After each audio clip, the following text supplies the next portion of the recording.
Your mind is running your life, and you keep calling it freedom. Every desire, every impulse, every notification, every craving, every excuse that whispers just 5 more minutes, and you obey. You wake up with a plan, then your mind offers comfort. You choose comfort. You promise yourself tomorrow will be different. Then tomorrow comes, and you do the same thing again.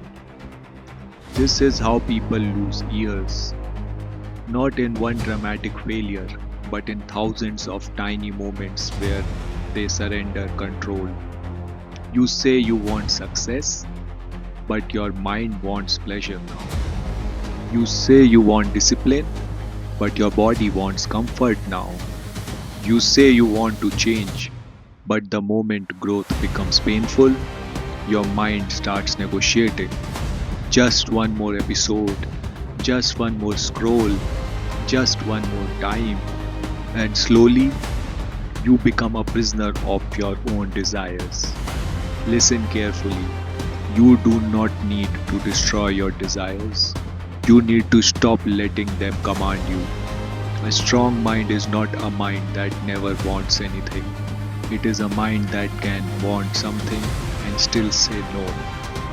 No to the impulse, no to the distraction, no to the easy escape.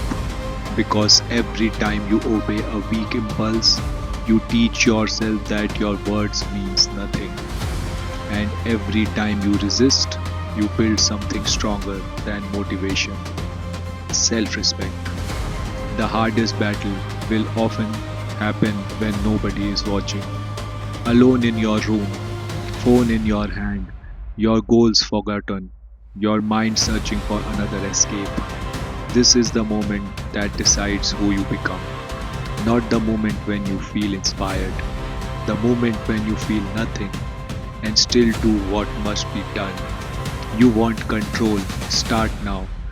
Put the phone down, close the app, get up, do the thing you have been avoiding. Not tomorrow, not after you feel ready, but now. Because discipline is not built in grand moments. It is built in the silent seconds when desire screams and you refuse to kneel. Your mind will always ask for more comfort, more pleasure, more distraction. Let it ask. You do not have to answer. You are not every thought that enters your head. You are not every craving.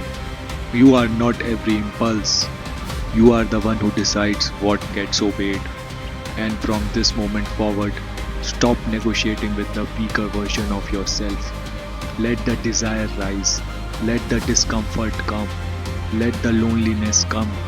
Stand there anyway. Because the person you want to become is waiting on the other side of every impulse you control, every temptation you resist, and every promise you finally keep. So take control of your mind before your mind controls your entire life. Right now, choose one desire you have been obeying and deny it. Not because you are weak, because you are finally becoming dangerous to the version of you that used to control you. And when the craving comes back, when comfort begs you to return, look at it, breathe, and say, not today, then move. Because your future is not built by what you desire, it is built by what you are willing to deny.